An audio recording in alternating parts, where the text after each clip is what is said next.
Hi friends, welcome to our blogs. ఈరోజు మన ఛానల్లో బేబీ ప్రోడక్ట్స్ ఎలా యూజ్ చేయాలో చూద్దాము. Himalaya baby products.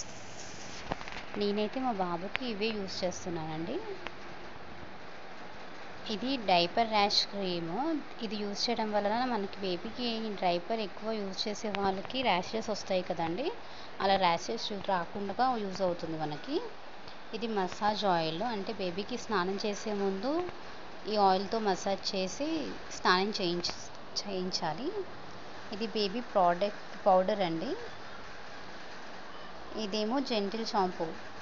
ఇది యూజ్ చేయడం వలన మనకి మైల్డ్గా ఉంటుంది. మరీ ఎంత అంటే బేబీకి స్నానం చేయించేటప్పుడు మనం అనుకుంటాం కదా కారం అవుతుందేమో అని, అలా కాదండి. ముందు చూపించిందేమో లోషన్, బాడీ లోషన్. ఇది సోప్ కూడా చాలా మైల్డ్గా ఉంటుందండి. ఒకవేళ బై మిస్టేక్ మనం స్నానం చేయించేటప్పుడు కళ్ళలోకి సోప్ పోయినా కూడా బేబీ ఎడవకుండా ఉంటుంది. అంటే ఎక్కువ కారం అనేది ఉండదు. వైప్స్ కూడా నేను హిమాలయనే ప్రిపేర్ చేస్తాను.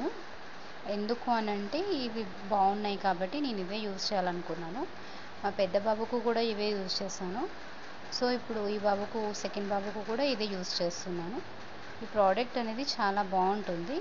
దీనివల్ల సైడ్ ఎఫెక్ట్స్ కూడా ఏమీ ఉండవు.